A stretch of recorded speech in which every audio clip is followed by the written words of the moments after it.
Welcome to the Man of Recaps. This is The Legend of Vox Machina, Season 3. Remember, the land of Taldori is under attack by 5 ancient dragons known as the Chroma Conclave. Our heroes, Vox Machina, have been collecting the legendary items, the Vestiges of Divergence, and now have defeated 2 of the dragons. At the end of Season 2, Vox Machina got a surprise visit from the human form of the Green Dragon, Raishan. Turns out she wants to help them defeat the leader of the Chroma Conclave, the Red Dragon, Thordak. She's dying of some magic illness, and Thordak said he would heal her, but he lied. She tells them of the last vestige they'll need to defeat him, the Plate of the Dawnfather, which can absorb and shoot back dragonfire. It's in the city of Ankarel, but as Vox Machina tracks it down, someone else steals it first, and it is the amoral inventor Dr. Ripley, who they let live in Season 1. And she's teamed up with Percy's former vengeance demon. He thought he destroyed it, but it survived by finding a new willing host looking for vengeance in Ripley. The good news is the Plate of the Dawnfather Ripley stole was a fake. The bad news is the real armor is down in hell, which as you might imagine is a very bad place. Its owner is the Devil Xerxes, who's willing to wager it in a game of cards against someone's soul. And it's Pike whose soul he wants. Being a devoted cleric of her goddess the Everlight,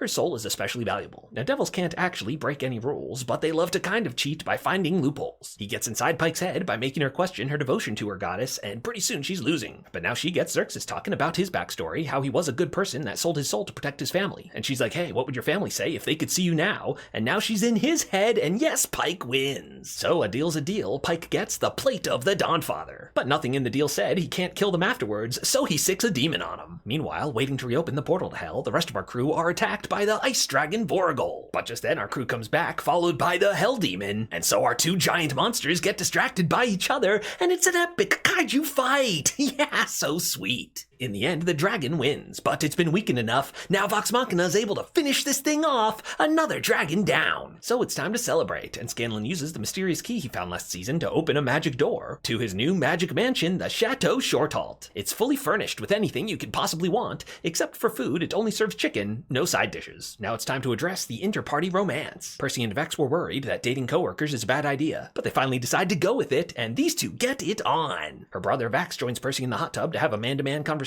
about dating his sister. But turns out Vex was in the hot tub that whole time. Vex and Keyleth have a romance going, but he's worried that with his soul being pledged to the goddess of death, the matron of ravens, they can't live happily ever after. But eventually they realize they have to live in the now, and so these 2 finally get together too. And how about the shorties, Pike and Scanlan? They kind of flirt sometimes too, but it's not like that. Scanlan's been depressed because he was a bad father to the daughter he just met, Kaylee, so now he leaves the party for a while to go spend time with her. Now Thordak's master plan is to overrun the world with his baby dragons, and the first batch is ready to go. He sends them to attack Percy's hometown of Whitestone, and Vox Machina barely manages to fight them off. But Whitestone was magically hidden, and Percy realizes it was Ripley who told Thordak where it is, so she just became priority number 1. They find Ripley's secret base, where unfortunately most of Vox Machina is immediately taken out of commission, so Ripley takes the opportunity to monologue about her evil plan. Turns out when she was a kid, her village was destroyed by evil wizards. We'll learn more about these bad guys in the Campaign 2 series, The Mighty Nine. So now she's mass-producing the guns that Percy designed so that regular people will be able to stand up to evil magic users. Percy, of course, realizes that guns make the world a more dangerous place, not a safer one. So he's gotta stop her, and these 2 have a big shootout. In the end, he throws gunpowder at her, so when Ripley fires, she blows herself up. But after struggling with his own demons, literally, Percy's put vengeance behind him and decides to let Ripley live. But Ripley, literally, has a trick up her sleeve and shoots Percy.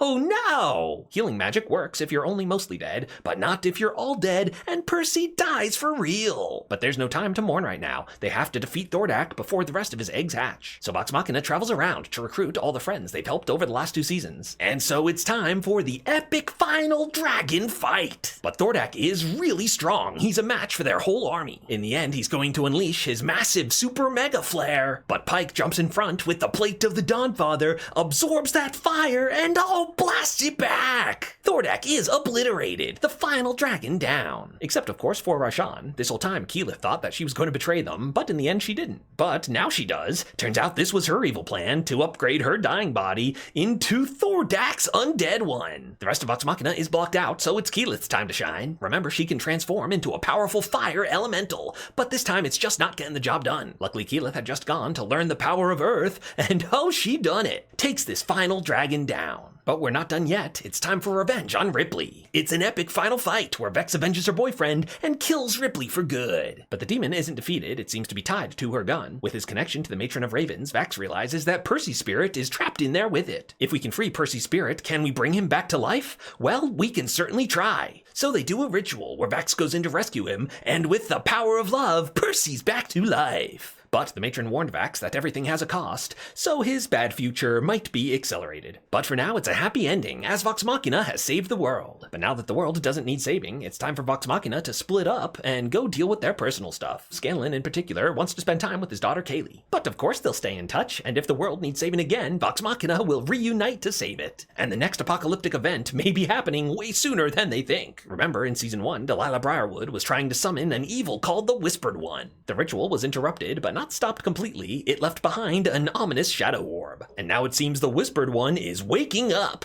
Find out what happens next in Vox Machina Season 4. If you liked this recap, hit that subscribe button for more of the best recaps of TV and movies.